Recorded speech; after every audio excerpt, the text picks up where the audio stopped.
नमस्कार, एक बार फिर से हार्दिक स्वागत आपके अपने YouTube चैनल सनी एजुकेशन पर। हमने जो विज्ञान के महत्वपूर्ण प्रश्नों की टेस्ट सीरीज शुरू की थी उसके अब तक 8 वीडियो आ चुके हैं। यह 9वां वीडियो है।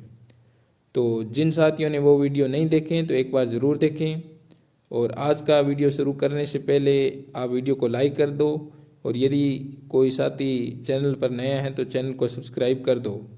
वीडियो को ज़्यादा से ज़्यादा अपने मित्रों में शेयर करो ताकि उनको भी इसका लाभ हो सके। तो आज का शुरू करते हैं पहला प्रश्न। हमारे पास आज का पहला प्रश्न है 401 नंबर प्रश्न। निम्न में से कौन बारूदी सुरंगों का पता लगाने में उपयोगी है? जब बारूदी सुरंगें होती हैं उनका पता लगाने में कौन उपयोगी होती है? तो उनका पता लगाने में मधुमक्खियाँ उपयोगी होती है। उसके बाद में हमारे पास 402 नंबर प्रश्न है हमारे पास। सक्रिय ए धातु नोट करना है। यहाँ पे ए धातु पूछ रहे हैं। सक्रिय ए धातु जो वायु में खुला रखने पर आग पकड़ लेती है वह है। तो यहाँ पे सबसे पहले देखेंगे ऑप्शन है हमारे पास सोडियम, पोटेशियम, जिंक, फास्फोरस। तो ये आपको पता है सोडियम धातु होती है, पोटेशियम धातु होती है और जिंक भी क्या होती है? धातु। तो इसने ए धातु पूछा है, तो ए धातु कौन सी होती है? फास्फोरस होती है, जो वायु में खुला रखने पर आग पकड़ लेती है। उसके बाद में हमारे पास 302 नंबर प्रश्न, 403 नंबर प्रश्न है हमारे पास। निम्न में से ए धातु है, इनमें से हमें देखना है, 4 ऑप्शन दिए, इनमें से कौन सी ए धातु है? तो आयरन, लोहा ए धातु नहीं होती है। उसके बाद में सल्फर, एल्यूमिनियम, कॉपर। तो हमारे पास जो सल्फर है वो क्या है? ए धातु है। उसके बाद में 404 नंबर हमारे पास प्रश्न। सोडियम धातु को सामान्यता पर जिस द्रव में रखा जाता है वह है। सोडियम धातु क्रियाशील होता है, उसको क्या होता है कि द्रव में रखा जाता है। तो वह द्रव कौन सा है? ऑप्शन हमारे पास पेट्रोल, जल, मिट्टी का तेल, नींबू का रस। तो इनमें से जो मिट्टी का तेल होता है उसमें सोडियम को रखा जाता है। उसके बाद में 405 नंबर हमारे पास प्रश्न है। किस गैस को जलाने पर पॉप, बहुत ही महत्वपूर्ण प्रश्न है, कक्षा 8 की एनसीईआरटी का बुक है से तैयार किया गया ये प्रश्न है। किस गैस को जलाने पर पॉप ध्वनि निकलती है? तो किस गैस को जलाने पर पॉप की ध्वनि निकलती है? हाइड्रोजन गैस को जलाने पर। उसके बाद में हमारे पास 406 नंबर प्रश्न।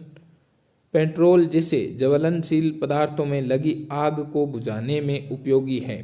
तो पेट्रोल जैसे ज्वलनशील जो पदार्थ होते हैं उनकी आग बुझाने में कौन उपयोगी है? कार्बन डाइऑक्साइड, CO2 उपयोगी है। उसके बाद में 407 नंबर हमारे पास प्रश्न है। अलैंगिक जनन मुकुलन द्वारा होता है। बहुत ही महत्वपूर्ण प्रश्न है, पिछली रीट में इस प्रकार का प्रश्न पूछा गया था। अलैंगिक जनन मुकुलन द्वारा होता है तो किस में होता है? 4 ऑप्शन अमीबा में, पैरामीशियम में, हाइड्रा में, प्लाज्मोडियम में। तो किस में होता है? हाइड्रा में होता है। उसके बाद में हमारे पास 408 नंबर प्रश्न है। निम्न में से पुरुष हार्मोन है, तो पुरुष हार्मोन कौन सा होता है? हर बार एक परीक्षा में इससे संबंधित प्रश्न पूछा जाता है। तो जो पुरुष हार्मोन होता है लगभग सबको पता है कौन सा होता है? टेस्टोस्टेरोन हार्मोन होता है। उसके बाद में 409 नंबर हमारे पास प्रश्न। एक पदार्थ जो छोटे सरल अणुओं में टूटता है, एक पदार्थ है वो 2 सरल छोटे अणुओं में टूटता है तो अभिक्रिया होगी।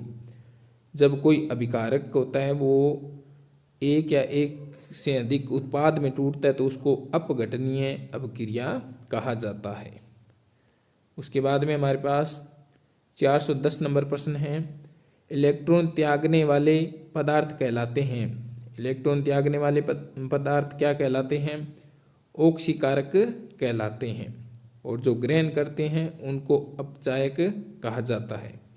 उत्प्रेरक वो होते हैं जो रासायनिक अभिक्रिया की जो क्रिया होती है उसको कम या ज़्यादा करते हैं या अभिक्रिया के वेग को बढ़ाते हैं।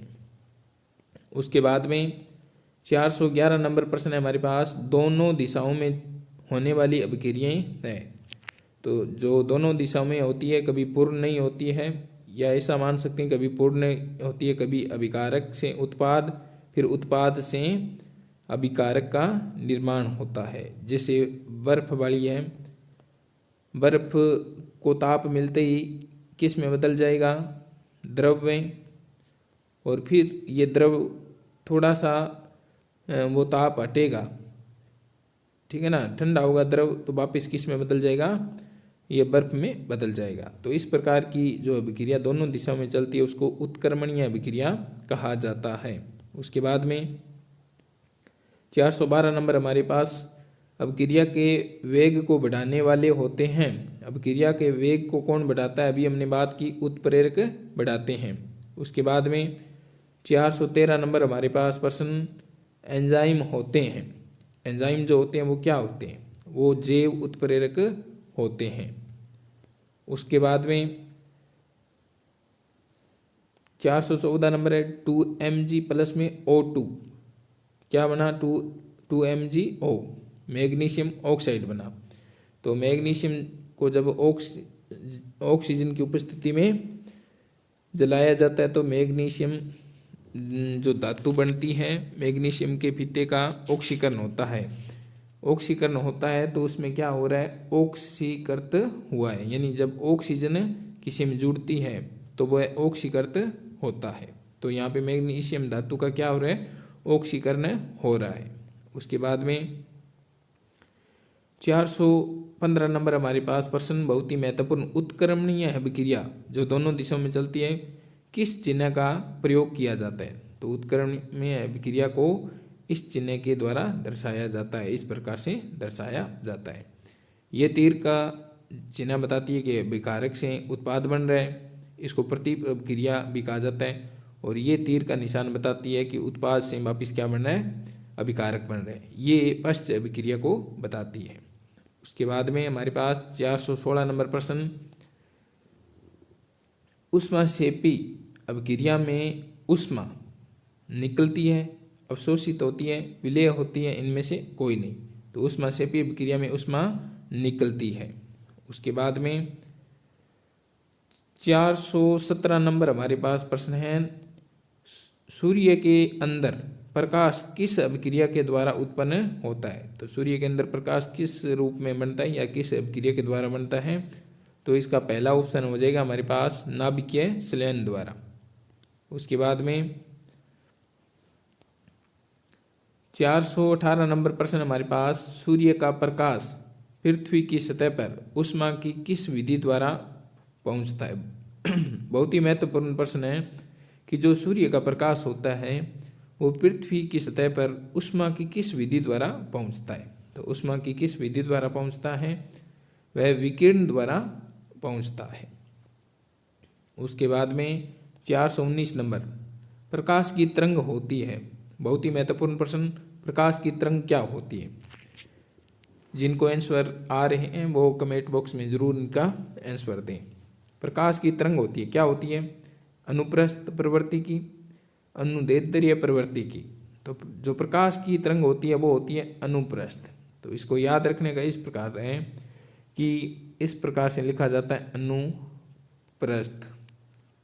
तो ध्यान से देखो, ये जो अनु को काट दो दोनों में, इसको भी अनु को काट दो, इसको अनु को काट दो, प्र बच जाता है। तो प्र से यहाँ पे आप जोड़ लेना प्रकाश, यहाँ पे दे बच जाता है, दे से ध्वनि।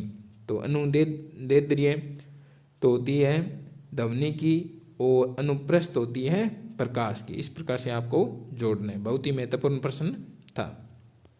उसके बाद में 420 नंबर हमारे पास प्रश्न, सूर्य का प्रकाश 7 रंगों से मिलकर बना होता है, इसके बारे में सर्वप्रथम किसने बताया था। तो इसके बारे में सर्वप्रथम किसने बताया था, आइजक न्यूटन ने बताया था। तो ये था 7 रंगों से मिलकर बना होता है, इसके बारे में सबसे पहले न्यूटन ने बताया था। उसके बाद में हमारे पास 421 नंबर प्रश्न, प्रकाश की सर्वाधिक चाल होती है।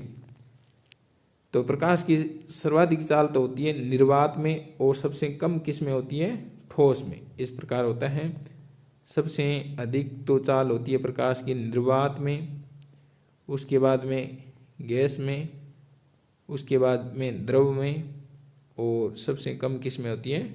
ठोस में। तो सबसे अधिक निर्वात में और सबसे कम ठोस में। उसके बाद में 422 नंबर हमारे पास प्रश्न, प्रकाश की द्वैत प्रकृति के बारे में सबसे पहले किसने बताया? तो द्वैत प्रकृति का अर्थ होता है कि प्रकाश एक ही समय में तरंग जैसा व्यवहार करता है और दूसरे उसी समय में वो कण के जैसा व्यवहार करता है। तो ये किसने बताया था? सबसे पहले डी ब्रोगली ने बताया था कि प्रकाश की जो प्रकृति होती है वो द्वैत होती है। उसके बाद न्यूटन ने 7 रंगों के बारे में बताया, और एक कणीय, इन्होंने न्यूटन ने बताया था कि प्रकाश कण की तरह व्यवहार करता है। तो प्रकाश का कणीय सिद्धांत न्यूटन ने दिया था। आइंस्टीन जो थे, उन्होंने कहा था कि जो प्रकाश आता है सूर्य का, वो छोटे छोटे मंडलों के रूप में आता है, जिनको क्या कहते हैं? फोटोन कहा जाता है। सूर्य का जो प्रकाश आता है वो ऊर्जा के छोटे छोटे बंडलों के रूप में आता है, जिनको क्या कहते हैं? फोटोन कहा जाता है। तो फोटोन का जो सिद्धांत दिया था वो आइंस्टीन ने दिया था। जो रोमर है, उन्होंने प्रकाश की चाल सबसे पहले बताई थी। तो ये थे इनके बारे में जानकारी। उसके बाद में हमारे पास 423 नंबर, बहुत ही महत्वपूर्ण प्रश्न, सर्वाधिक प्रकीर्णन किस रंग का होता है? यहाँ प्रकीर्णन का अर्थ है जैसे सूर्य का प्रकाश निकलता है सूर्य से, तो बाहर वातावरण में आता है, तो वातावरण में बहुत सारे धूल के कण, मिट्टी आदि होती है, उनसे टकराते ही वह पूरे वातावरण के अंदर फैल जाता है, जिसकी वजह से प्रकाश दिखाई देता है। तो इसमें से पूछा गया है कि किस रंग का सर्वाधिक प्रकीर्णन होता है? प्रकीर्णन का अर्थ होता है फैलना। तो सर्वाधिक कौन सा रंग फैलता है? बैंगनी रंग फैलता है। तो उसके बाद में 424 नंबर हमारे पास प्रश्न, रोड पर खतरनाक मोड़ों पर, बहुत ही महत्वपूर्ण प्रश्न, रोड पर खतरनाक मोड़ों पर किस रंग के चिन्हों का उपयोग किया जाता है? जहाँ पे खतरनाक मोड़ होती है तो उन मोड़ों पर जो चिन्ह लगाए जाते हैं किस रंग के लगाए जाते हैं? ऑप्शन पहला ही हमारा उत्तर हो जाएगा, लाल रंग। क्यों लगाया जाता है? क्योंकि लाल रंग जो होता है उसकी तरंग दैर्ध्य या जो प्रकीर्णन होता है वो सबसे क्या होता है? कम होता है। प्रकीर्णन का अर्थ है फैलने की क्षमता होती है सबसे कम होती है, और तरंग दैर्ध्य क्या होता है? सबसे अधिक होता है लाल रंग का। तो ये दूर तक आसानी से दिखाई दे सकता है, ठीक है ना, फैलेगा नहीं, इसलिए दूर तक दिखाई दे सकता है। इसलिए खतरनाक मोड़ों पर किस रंग का ये चिन्हों का उपयोग किया जाता है? लाल रंग के। और बैंगनी रंग आसानी से फैल सकता है, तो इसका प्रकीर्णन सबसे ज़्यादा और इसका लाल रंग का सबसे कम होता है। उसके बाद में 425 नंबर प्रश्न, आकाश का नीला दिखाई देना प्रकाश की किस घटना पर आधारित है? तो किस घटना पर आधारित है? अपवर्तन की, प्रकीर्णन की, परिवर्तन की, या पूर्ण आंतरिक परावर्तन की। तो आकाश का जो नीला दिखाई देता है वो प्रकाश के प्रकीर्णन के कारण दिखाई देते हैं। समुद्र का नीला दिखाई देना, आकाश का नीला दिखाई देना, ये सब प्रकीर्णन के कारण होते हैं। उसके बाद में अंतरिक्ष में बैठे अंतरिक्ष यात्री को आकाश का रंग काला दिखाई देता है, क्यों? तो क्यों दिखाई देता है? क्योंकि वहाँ पर प्रकीर्णन नहीं होता है, और प्रकीर्णन किसके द्वारा होता है? वायु ने होने के कारण क्या होगा? प्रकीर्णन नहीं होगा, और इस कारण उस अंतरिक्ष यात्री को आकाश का रंग क्या दिखाई देगा? काला दिखाई देगा। उसके बाद में 427 नंबर हमारे पास प्रश्न, हमें प्रकाश की किस घटना के कारण वस्तुएं दिखाई देती है? तो हमें प्रकाश के परावर्तन के कारण वस्तुएं दिखाई देती है। आपको पता है परावर्तन किसको कहा जाता है? कि कोई भी प्रकाश के कारण इस प्रकार से आती है, इस प्रकार से आके किसी भी सतह पे परावर्तक पृष्ठ पे टकराती है, तो जिस माध्यम से आई थी वापिस उसी माध्यम में चली जाती है। तो प्रकाश की इस घटना को क्या कहा जाता है? परावर्तन कहा जाता है। जो अपवर्तन होता है वो अलग होता है। अपवर्तन एक माध्यम से आई प्रकाश की किरण किसी सतह से टकराकर वो उस माध्यम में न जाकर वापिस दूसरे माध्यम में चली जाती है। तो प्रकाश की इस घटना को क्या कहा जाता है? अपवर्तन। और परावर्तन कहा जाता है कि उसी माध्यम में वापिस चली जाती है। तो परावर्तन के कारण हम वस्तुओं को देख पाते हैं।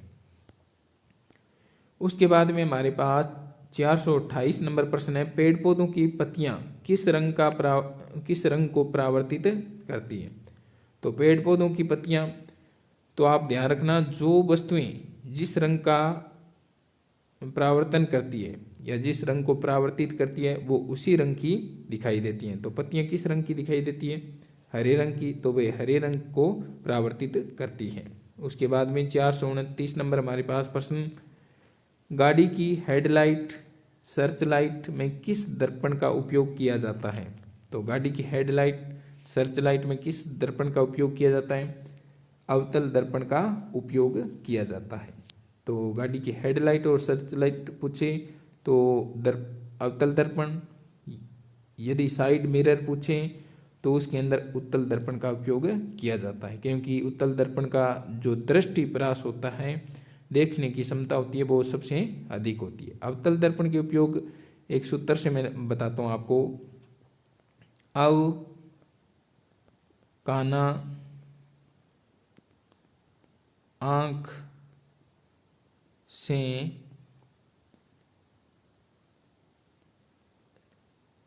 गाड़ी में दाढ़ी देखे। तो हमारे पास सूत्र है, अवकाना आंख से गाड़ी में दाढ़ी देखें। अवकाना आंख से गाड़ी में दाढ़ी देखें। तो अव से अवतल दर्पण, का से कान, ना से नाक, आंख से आंख। तो डॉक्टर होता है जो आंख कान नाक उसकी जांच करता है, उसको देखता है, तब किस दर्पण का उपयोग करता है, अवतल दर्पण का। से सोलर कुकर होता है, उसके अंदर किसका उपयोग किया जाता है, अवतल दर्पण का। गाड़ी की सर्च लाइट या हेडलाइट होती है, उनके अंदर जो उपयोग होता है वो अवतल दर्पण का। उसके बाद में दाढ़ी बनाने वाला जो दर्पण होता है वो भी अवतल दर्पण, और जो मुंह देखने का दर्पण होता है वो भी अवतल दर्पण होता है। तो ये थे अवतल दर्पण के सारे उपयोग। उसके बाद में 430 नंबर हमारे पास प्रश्न,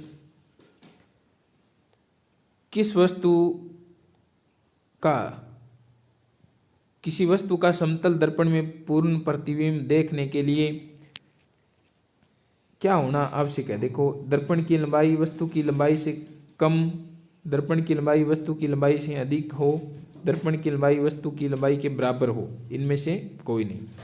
जब किसी भी वस्तु का समतल दर्पण में चित्र देखना हो तो दर्पण की जो लंबाई है वो वस्तु की लंबाई से क्या होनी चाहिए, कम होनी चाहिए या आधी होनी चाहिए। उसके बाद में 431 नंबर हमारे पास प्रश्न, जब प्रकाश की तरंग एक माध्यम से दूसरे माध्यम में प्रवेश करती है तो प्रकाश के किस गुण में परिवर्तन नहीं होता। जब प्रकाश की तरंग एक माध्यम से दूसरे माध्यम में प्रवेश करती है तो प्रकाश के किस गुण में परिवर्तन नहीं होता है। तो हमारे पास ऑप्शन हो जाएगा, आवृत्ति में कोई परिवर्तन नहीं होता। उसके बाद में हमारे पास 432 नंबर प्रश्न, बहुत ही महत्वपूर्ण प्रश्न, धुएं के दूसरी तरफ रखी हुई वस्तुओं का हिलता हुआ दिखाई देना। कभी आपने प्रयोग करके देखा है कि धुआं होता है, धुएं के दूसरी तरफ वस्तुएं इस प्रकार हिलती हुई दिखाई देती हैं। तो किस घटना के कारण दिखाई देती हैं, प्रकाश के अपवर्तन के कारण दिखाई देती हैं। तो इस प्रकार की घटनाएं हर परीक्षा के अंदर 1 या 2 प्रश्न इसके बारे में पूछ लेते हैं। अब नींबू का अपने वास्तविक आकार से बड़ा दिखाई देना, गिलास के अंदर होते हैं नींबू, जूस की दुकानें होती हैं उनके अंदर जाते हैं तो नींबू रखे होते हैं गिलास में, उस पानी वाले गिलास में क्या होता है कि नींबू वास्तविक आकार से बड़े दिखाई देते हैं, वो भी प्रकाश के अपवर्तन की घटना होती है। उसके बाद में हमारे पास 433 नंबर प्रश्न है, मर्ग मरीचिका किसका उदाहरण है। यहाँ पे मर्ग मरीचिका बताता हूँ क्या चीज़ होती है। जैसे आपने गर्मियों में देखा होगा कि आपको सड़कों पर कभी कभी पानी सा नज़र आता है, लेकिन आप वास्तविक रूप से उनके पास जाते हो तो वहाँ पर कोई पानी नहीं होता। तो इसी प्रकार जो मर्ग होते हैं, हरिण होते हैं, वो गर्मियों के अंदर दूर दूर उनको पानी दिखाई देता है, लेकिन जब वो जैसे ही उसके पास जाते हैं दौड़ के तो वहाँ पे कोई पानी नहीं होता। फिर उसके पास जाने के बाद फिर दूसरी जगह उनको पानी दिखाई देता है, तो फिर वो वहाँ से भाग कर जाते हैं और फिर उनके पास उनको पानी नहीं मिलता है। तो भाग भाग कर वो क्या होते हैं, मर जाते हैं, उनकी चीख निकल जाती है और वो मर जाते हैं, इसलिए उनका नाम रख दिया मर्ग मरीचिका। तो यह जो पानी से हमें दिखाई देता है वो किसकी घटना के कारण दिखाई देता है, प्रकाश के पूर्ण आंतरिक परावर्तन के कारण दिखाई देता है। उसके बाद में 434 नंबर हमारे पास प्रश्न, प्रकाश तंतु। प्रकाश तंतु क्या होता है? यानी अंधेरी जगह होती है जहाँ पे या तो पाइपें मान लो आप, या शरीर के आंतरिक भाग होते हैं, वहाँ पर प्रकाश पहुँचाने की एक युक्ति होती है। तो प्रकाश की किस घटना पर आधारित होती है? तो प्रकाश की किस घटना पर काम करती है? वो पूर्ण आंतरिक परावर्तन पर काम करती है। उसके बाद में 435 नंबर हमारे पास प्रश्न है, साबुन के बुलबुले रंगीन किस घटना के कारण दिखाई देते हैं? जो साबुन के बुलबुले होते हैं वो रंगीन दिखाई देते हैं, किस घटना के कारण दिखाई देते हैं? तो इसका ऑप्शन हो जाएगा 4 नंबर, प्रकाश के व्यतिकरण के कारण रंगीन दिखाई देते हैं। उसके बाद में 436 नंबर हमारे पास प्रश्न है, जो वस्तु सभी रंगों को परावर्तित करती है वह कैसी दिखाई देती है? तो जो वस्तु सभी रंगों को परावर्तित करती है वह कैसी दिखाई देती है? वो सफ़ेद दिखाई देती है। और जो सभी रंगों को अवशोषित करती है वह काली दिखाई देती है। उसके बाद में 437 नंबर हमारे पास प्रश्न है, किस लेंस को अभिसारी लेंस भी कहा जाता है? तो किस लेंस को अभिसारी लेंस कहा जाता है? अभिसारी लेंस से तात्पर्य की किरणों को इकट्ठी करना, इस प्रकार से होता है लेंस। कौन सा लेंस होता है? उत्तल लेंस। उत्तल लेंस इस प्रकार से होता है, किनारों से पतला, बीच में से मोटा होता है। तो इस प्रकार जो रेखा होती है उसको, बीच में से जो रेखा जाती है उसको, एक सरल रेखा जो बीच में से गुजरती है उसको मुख्य अक्ष कहा जाता है। इस प्रकार से किरणें आती है और परावर्तित होकर लेंस से और एक इस बिंदु पे मिल जाती है। तो इस मिलने वाले बिंदु को क्या कहते हैं? फोकस बिंदु कहा जाता है। अब आपने देखा होगा कि अभिसारी लेंस उत्तल लेंस को कहा जाता है, मतलब किरणों को इस प्रकार इकट्ठी करता है एक बिंदु पे। तो आपने कभी कभी वो लेंस देखा होगा, छोटे बच्चे उनके पास ज़रूर होता है, जो लेंस होता है वो, उसमें हम क्या है, सूर्य के प्रकाश की उपस्थिति में किसी वस्तु पर उसको कुछ टाइम के लिए रखते हैं तो वस्तु क्या करती है, आग पकड़ लेती है। क्यों पकड़ लेती है? क्योंकि उसने सूर्य के जो जितने भी किरणें थी उनको एक जगह इकट्ठी कर दी। इकट्ठी करने के बाद उनका तापमान क्या हुआ, बढ़ गया। बढ़ने के बाद उस वस्तु ने क्या पकड़ ली, आग पकड़ ली। तो अभिसारी लेंस का अर्थ होता है किरणों को एक जगह इकट्ठी करना। कौन सा लेंस होता है? उत्तल लेंस होता है। और जो अवतल लेंस होता है वो किरणों को फैला देता है, किरणों को फैलाता है, इसलिए उसको अपसारी लेंस कहा जाता है। तो उसके बाद में 438 नंबर हमारे पास प्रश्न, किसकी क्षमता अनंत होती है? बहुत ही महत्वपूर्ण प्रश्न है और ये सेकंड ग्रेड 2016 के अंदर पूछा गया था। किसकी क्षमता अनंत होती है?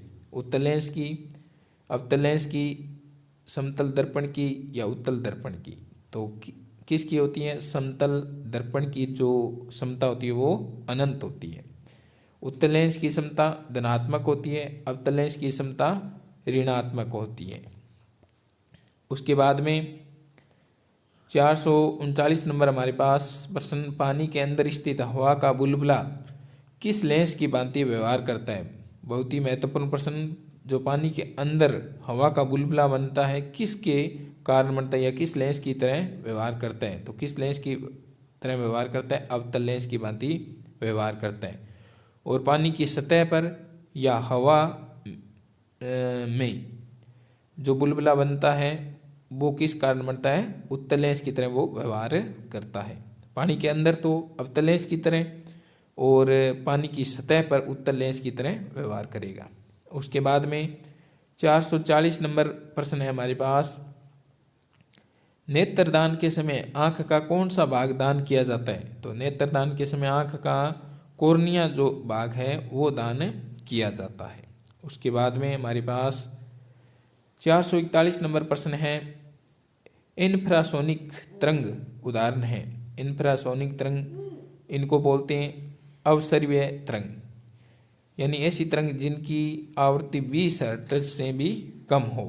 तो ऐसी तरंग के उदाहरण कौन से? भूकंप की तरंग, मनुष्य में हृदय की धड़कन की जो ध्वनि होती है उसकी तरंग, या स में ए और ब दोनों।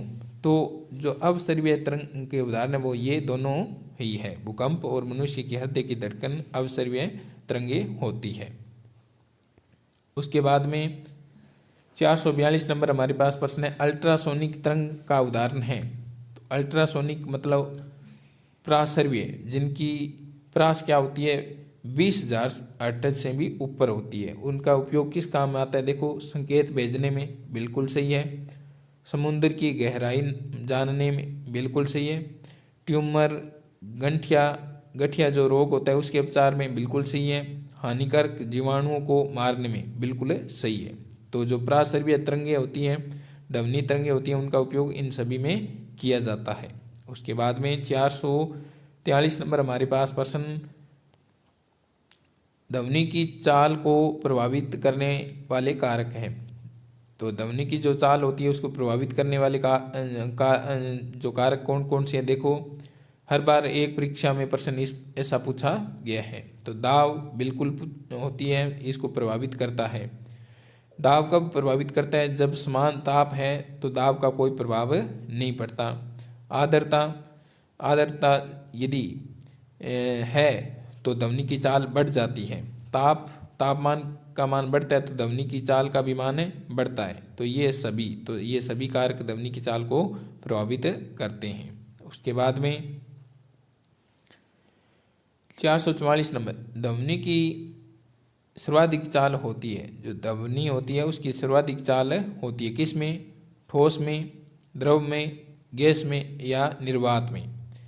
तो ध्वनि की जो सर्वाधिक चाल होती है वो ठोस में होती है। ठोसों में सबसे ज़्यादा ध्वनि की चाल होती है। और सबसे अधिक प्रकाश की चाल उल्टा होता है इसका, निर्वात में होती है। ध्वनि इस प्रकार से चलती है, ठोस, द्रव, फिर गैस और फिर निर्वात में। सबसे कम निर्वात में होती है और सबसे अधिक ठोस में होती है। और प्रकाश उल्टा चलता है, प्रकाश की सबसे अधिक चाल निर्वात में और सबसे कम चाल होती है ठोस में। उसके बाद में 445 नंबर हमारे पास प्रश्न है, रडार का उपयोग किया जाता है। तो रडार जो होती है उसका उपयोग किस काम में किया जाता है? वायुयान की दूरी ज्ञात करने में बिल्कुल किया जाता है। बादलों की स्थिति बताने में बिल्कुल किया जाता है। तेल भंडार का पता लगाने में या धातुओं का पता लगाने में बिल्कुल किया जाता है। आयन मंडल की ऊंचाई जानने में बिल्कुल किया जाता है। तो इन सभी में किसका उपयोग किया जाता है? रडार का उपयोग किया जाता है। उसके बाद में 446 नंबर हमारे पास प्रश्न है, चंद्रमा पर वस्तु का भार पृथ्वी पर वस्तु के भार का कितना होता है? यानी कोई भी वस्तु है, यदि उसका भार पृथ्वी पर 60 kg है तो चंद्रमा पे कितना होगा? तो इसको काटा जाता है, किसका 1/6 होता है। जैसे हमारे पास पृथ्वी पर भार कितना है वस्तु का? 60 है, तो पृथ्वी के भार का 1/6 होता है चंद्रमा पे। जैसे इसको काट देंगे तो हमारे पास कितना आया? 10। तो ये 10 होता है चंद्रमा पर उस वस्तु का भार। यदि कोई वस्तु पृथ्वी पर 60 kg की है तो वो चंद्रमा पे कितने kg की होगी? 10 kg की होगी, क्योंकि इसका आंसर हो जाएगा 1/6। उसके बाद में न्यूटन के प्रथम नियम का दूसरा नाम है। तो न्यूटन ने जो प्रथम नियम दिया था कि कोई भी वस्तु विरामावस्था में तब तक रहती है जब तक उस पर कोई बाह्य बल न लगाया जाए। तो ये प्रथम नियम था। और प्रथम नियम को क्या कहते हैं? जड़त्व का नियम, गैलीलियो का नियम, या गुरुत्वाकर्षण का नियम, या ब दोनों। तो ये हो जाएगा जड़त्व का नियम और गैलीलियो का नियम किसका कहा जाता है? न्यूटन के प्रथम नियम को कहा जाता है। उसके बाद में 448 नंबर हमारे पास प्रश्न है, ऊंची कूद लंबी कूद के लिए मैदान की मिट्टी को खोदकर हल्की करना न्यूटन के किस नियम पर आधारित है। तो किस नियम पर आधारित है। कोई भी लंबी कूद करता है या ऊंची कूद करता है, उससे पहले मैदान की मिट्टी को खोदकर क्या कर लेता है, हल्की कर लेता है। तो यह न्यूटन के किस नियम पर आधारित है, न्यूटन के द्वितीय नियम पर आधारित है। उसके बाद में हमारे पास 449 नंबर प्रश्न है, यदि संवेग को दोगुना कर दिया जाए तो गतिज ऊर्जा पर क्या प्रभाव पड़ता है।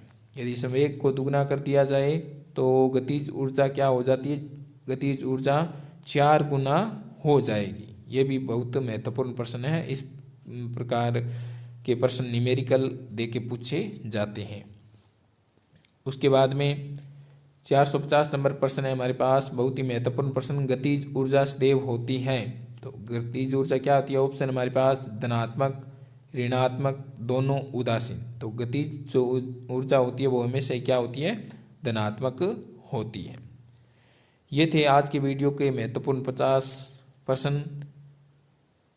यदि आप इस वीडियो की PDF प्राप्त करना चाहते हैं तो हमारे टेलीग्राम चैनल को और ज्वाइन करें। यदि वीडियो आपको पसंद आए तो वीडियो को लाइक करें और अपने मित्रों में भी इसको शेयर करें। और यदि आप चैनल पे नए हो तो चैनल को सब्सक्राइब ज़रूर करें।